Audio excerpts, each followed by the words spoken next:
चलिए देख लेते हैं। Under the scheme farmers are required to pay a low premium 2% for kharif crop, 1.5% for rabi crop, 5% for commercial horticulture crops and the remaining premier is giving as a subsidy by the government. यानी योजना के तहत किसानों को कम premium यानी 2% जो कि खरीफ फसलों के लिए, 1.5% जो कि रबी फसलों के लिए, 5% जो कि वाणिज्य या बागवानी फसलों के लिए देना जो कि होता है, और शेष प्रीमियम जो कि सरकार द्वारा सब्सिडी के रूप में दिया जाता है। This scheme is explicitly design for crop insurance. यानी यह योजना स्पष्ट रूप से फसल बीमा की डिजाइन की गई है।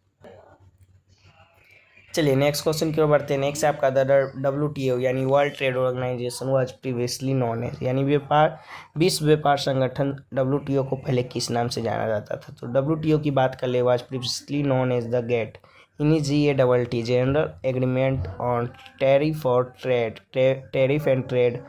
GATT was a set of multilateral trade agreement, essentially a set of rules for international trade that was established in 1948. The WTO was established in 1995, replacing it and providing a more formal institutional structure for international trade। यानी विश्व व्यापार संगठन WTO को पहले gate यानी tariff और व्यापार पर समान समझौता के नाम से जो कि जाना जाता था। गेट बहुपक्षीय व्यापार समझौते का एक समूह था जो मूलतः अंतर्राष्ट्रीय व्यापार के लिए नियमों का एक समूह था, जिसकी स्थापना 1948 में जो कि हुई थी। गेट के स्थान पर 1995 में WTO की स्थापना हुई। इसने अंतर्राष्ट्रीय व्यापार के लिए एक अधिक औपचारिक संस्थागत ढांचा जो कि प्रदान किया। चलिए नेक्स्ट क्वेश्चन की ओर बढ़ते हैं। नेक्स्ट आपका PM Modi award on his visit to Nigeria was which number highest civilian award that Modi receives. यानी प्रधानमंत्री नरेंद्र मोदी को उनकी नाइजीरिया यात्रा के दौरान प्राप्त पुरस्कार कौन सा था कि वो उनके द्वारा प्राप्त कितनवां सर्वोच्च नागरिक पुरस्कार जो कि था? तो आपका Nigeria conferred the Grand Commander of the Order of the Niger award on Prime Minister Narendra Modi on 17 November 2024. This is Nigeria's second highest civilian award, the first being given only to Queen Elizabeth II in 1969। यानी Nigeria ने 17 नवंबर 2024 को जो कि प्रधानमंत्री नरेंद्र मोदी को जो कि grand commander of the order of the niger पुरस्कार से जो कि सम्मानित किया गया था। यह नाइजीरिया का दूसरा सर्वोच्च नागरिक पुरस्कार, जिससे इससे पहले केवल क्वीन एलिजाबेथ द्वितीय को जो कि 1969 में दिया गया था। यह कितवां पुरस्कार था कि बात कर ले तो आपका according to various source this award was Modi 17 international civilian award given by any country. यानी विभिन्न स्रोतों के अनुसार यह पुरस्कार जो कि मोदी जी का 17वां अंतर्राष्ट्रीय नागरिक पुरस्कार जो कि था, जो किसी देश द्वारा जो कि प्रदान किया गया था। तो 17th जो कि आपका राइट आंसर हो जाएगा। चलिए नेक्स्ट क्वेश्चन की ओर बढ़ते हैं। नेक्स्ट एक आपका मैथ से क्वेश्चन आया था कि एक छात्र परीक्षा में 75% अंक प्राप्त करता है यदि वह सैद्धांतिक यानी थ्योरी में 450 अंक प्राप्त करता है और प्रायोगिक यानी प्रैक्टिकल में 25% अंक प्राप्त किए जा सकते हैं, तो कुल अंक यानी कितने होंगे? दोनों मिलाकर आपका थ्योरी और प्रैक्टिकल का जो कि पूछा था कि कितना अंक होगा। Student score 75% marks in examination if he score 450 marks in a theory and 25% marks can be obtain in the practical, then what was the total marks theoretical and practical? तो आपका टोटल मार्क्स की बात कर ले तो 600 जो कि आपका दोनों मार्क्स मिलाकर जो कि होगा, तो राइट आंसर आपका 600 हो जाएगा। चलिए नेक्स्ट क्वेश्चन की ओर बढ़ते हैं। नेक्स्ट एक आपका आया था कि रेगिस्तान क्षेत्रों में जो कि रिलेटेड था इन डिजर्ट एरिया। फर्स्ट था कि वर्षा 150 किमी से कम होती है, यानी the rainfall is less than 150 mm।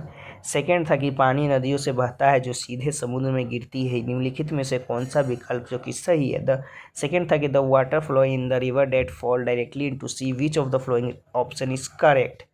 तो आपका बात कर ले कि स्टेटमेंट 1 जो कि था, तो the rainfall is less than 150 mm, यानी वर्षा 150 किमी से कम होती है। तो डिजर्ट रीजन की बात कर ले, generally defined by low rainfall any less than 250 mm per year. तो many desert receive less than 150 mm such as Thar desert और the Sahara. This statement match the geographical characteristic of desert. तो यह कथन जो कि आपका बिल्कुल सही है, यह कथन जो कि रेगिस्तानों की भौगोलिक विशेषता से मेल जो कि खाता है। तो कंक्लूजन फर्स्ट की बात कर ले तो जो कि करेक्ट है। वहीं सेकंड को देख लेते हैं। तो desert area are short of water and most desert river are either non existent और सीजनल, यानी रेगिस्तानी क्षेत्र में पानी की कमी होती है और अधिकांश रेगिस्तानों में नदियों या तो मौजूद नहीं होती है या स्थायी यानी मौसमी होती है। तो desert river such is a wadis usually do not reach the sea, they are absorbed into the sand or end up island lake ditches, यानी रेगिस्तान नदियाँ जैसे वादी आमतौर पर समुद्र तक पहुँचती है हुए रेत में सोख ली जाती है या अंतर्देशीय झीलों यानी गड्ढों में ख़त्म हो जाती है। एग्जाम्पल को ले लेते the Luni river in India थर्ड does not reach the sea but ends in the Rann of Kutch. उदाहरण की बात कर ले तो भारत में थार रेगिस्तान में लूनी नदी जो कि समुद्र तक पहुंचती ही नहीं है बल्कि कच्छ के रन में ख़त्म हो जाती है। तो कंक्लूजन आपका यह निकलता है कि स्टेटमेंट बी जो कि रॉन्ग है, because water in a desert area does not generally reach the sea, यानी क्योंकि रेगिस्तान क्षेत्रों में पानी सामान्य समुद्र तक जो कि नहीं पहुंच पाती है। तो ऑप्शन ए जो कि आपका सही होगा और ऑप्शन बी जो कि आपका इनकरेक्ट होगा।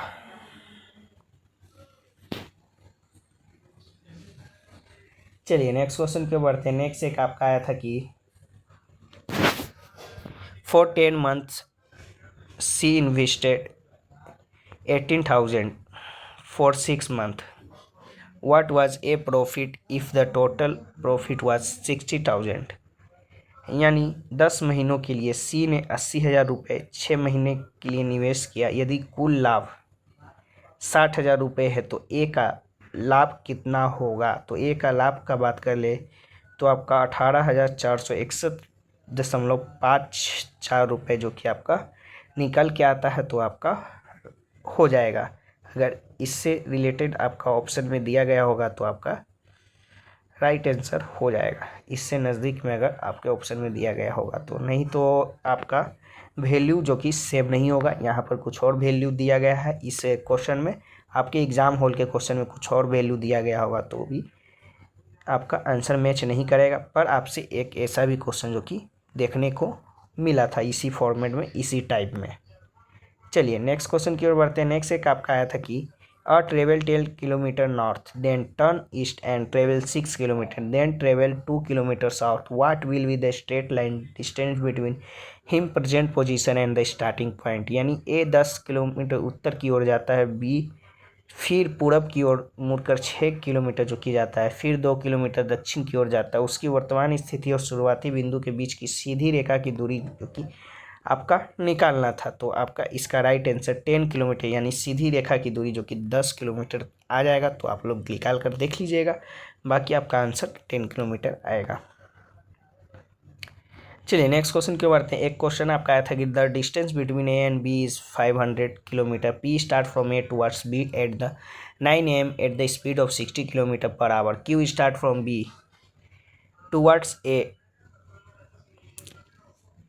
at 11 AM and speed of 45 kilometre per hour, when will they meet, यानी ए और बी के बीच की दूरी जो कि 500 किलोमीटर है। पी सुबह 9 बजे ए से बी की ओर जो कि 60 किलोमीटर प्रति घंटा की गति से जो कि चलना शुरू करता है। क्यू सुबह 11 बजे बी से ए की ओर जो कि 45 किलोमीटर घंटा की गति से चलना शुरू करता है। तो दोनों जो कि कब मिलेंगे, ए बी जो कि पी क्यू जो कि कब मिलेगा, आपसे ये पूछा था। तो आपका पी क्यू जो कि 2:37 बजे जो कि 2:37 PM में जो कि मिलेगा आपका 2:37 पे जो कि आपका मिलेगा। तो राइट आंसर आपका 2:37 जो कि हो जाएगा PM। चलिए आप लोग इसका सॉल्यूशन भी देख सकते हैं, तो वीडियो को पॉज करके देख लीजिएगा आप लोग। बाकी चलिए हम नेक्स्ट क्वेश्चन की बढ़ते हैं। नेक्स्ट है आपका to find the next number in the sequence of 2, 4, 7, 10, 13 be look for a pattern the difference between conjugative term are 4 - 2 2, मतलब 4 में से 2 घटाएंगे तो 2 आएगा, फिर 7 में से 4 घटाएंगे 3 आएगा, 10 में से 7 घटाएंगे फिर से 3 जो कि आपका आएगा, वही 13 में से फिर 10 घटाएंगे तो 3 आएगा। तो द सीक्वेंस डिफरेंस इज 2 3 3 3, जो कि आपका सीक्वेंस का डिफरेंस 2 3 3 3 जो कि है, suggesting that after the first difference is 2 the difference stabilise at 3, जो कि आप देख सकते हैं कि आपका जो कि डिफरेंस आपका 3 3 है, पर फर्स्ट सीक्वेंस में की जो कि 2 है, तो आपका नेक्स्ट पैटर्न को जान लेते हैं। तो 13 + 3 जो कि 16 हो जाएगा। तो the next number of sequence is 16। तो नेक्स्ट आपका क्या हो जाएगा, 2 4 7 2 4 7 10 13, उसके बाद आपका 16 जो कि नेक्स्ट सीक्वेंस आपका नंबर हो जाएगा। तो 16 राइट आंसर हो जाएगा। चलिए नेक्स्ट क्वेश्चन की ओर बढ़ते हैं। नेक्स्ट आपका given the sequence D G what is the next term. तो नेक्स्ट टर्म की बात कर ले तो फिर से आपका डी जो कि आपका आएगा, तो राइट आंसर डी हो जाएगा। चलिए नेक्स्ट है आपका कि a person travel at the speed of 5 metre per second, how much time it take to cover distance of 20 metre. यानी एक पर्सन जो कि 5 मीटर पर सेकेंड की स्पीड से जो कि जाता है, तो उसको डिस्टेंस 20 मीटर की डिस्टेंस कवर करने में कितना उसको समय लग जाएगा, ये पूछा था आपसे। तो आपका इसका राइट आंसर आपका 4 सेकेंड जो कि हो जाएगा। 1 सेकेंड में 5 मीटर, 2 सेकेंड में 10 मीटर, 3 सेकेंड में 15 मीटर, तो चौथा सेकेंड में जो कि 20 मीटर जो कि आपका चल लेगा, तो 4 सेकेंड जो कि आपका राइट आंसर हो जाएगा। चलिए नेक्स्ट क्वेश्चन के बढ़ते हैं। नेक्स्ट आपका इंग्लिश सेक्शन से पूछा गया था, तो चलिए इंग्लिश सेक्शन से भी क्वेश्चन को डिस्कस कर लेते हैं। फर्स्ट है कि द करेक्ट स्पेलिंग जो कि मेल्सियस का जो कि पूछा था, तो MALICIOUS जो कि आपका करेक्ट स्पेलिंग हो जाएगा। वही आपका कौन सा वर्ड है, एडजेक्टिव जो कि है। इसका मीनिंग आपका हो जाता है इंटेंडिंग और इंटेंडेड टू डू हार्म, यानी showing a desire to harm someone और समथिंग। एग्जाम्पल के लिए बात कर ले, the hacker launch a malicious attack on the company website. चलिए नेक्स्ट क्वेश्चन के बढ़ते हैं। नेक्स्ट है आपका person who find pleasure when punished is called, a person who find pleasure when punish is called masochist, यानी masochism is a psychological condition where a person derives sexual or other gratification from experiencing pain, humiliation or suffering। चलिए next question की ओर बढ़ते हैं। Next है the choose the word which is the nearest meaning in the given word. Abrogate, abrogate means to forcefully end or cancel something like a law, right or agreement. It implies a formal or authoritative action to abolish something. Synonyms include repeal, annul, revoke and abolish, जो कि आपका synonyms जो कि पूछा था, तो देख लीजिएगा कौन से आपके ऑप्शन में दिया गया था। चलिए नेक्स्ट क्वेश्चन की ओर बढ़ते हैं। नेक्स्ट आपका select the most appropriate synonyms of given word regret. तो रेपेंट जो कि आपका दिया गया होगा, तो राइट आंसर हो जाएगा। The most appropriate synonyms of given word regret is repent. Repent की मतलब होता है आपका to feel and show that you are sorry about something bad that you have done, यानी पछताना, पश्चाताप करना या किसी बुरे काम के लिए जो कि पछताना या पश्चाताप करना। एग्जाम्पल के लिए बात कर ले तो to repent of your sins, यानी रिग्रेट की बात कर ले to feel sorry that you did something और that you did not do something, यानी दुखी या खीन होना, यानी कुछ कर देने या न कर पाने के लिए। एग्जाम्पल के लिए बात कर लें, I hope you won't regret your decision later, यानी मैं आशा करता हूँ कि तुम अपने डिसीजन के लिए, यानी अपने लिए गए डिसीजन के लिए जो कि बाद में रिग्रेट नहीं करोगे, यानी दुखी नहीं होगे। चलिए नेक्स्ट आपका identify the odd one out, जो कि इसमें से आया था, तो ये क्वेश्चन जो कि ऊपर वाला है, तो आपका ऊपर में डिस्कस हो चुका है। ऑड वन आउट करना था आपका, 4 नदी का नाम दिया गया था, तो उसमें से। चलिए नेक्स्ट है आपका वन वर्ड सब्स्टिट्यूशन, जो कि एक पूछा गया था कि a person who loves to travel, a single word to describe someone who loves to explore in is adventurer. These terms encompasses a spirit of curiosity and the willingness to embrace the unknown. Other options included explorer, traveler, pioneers, depending on the specific nuances you want to convey.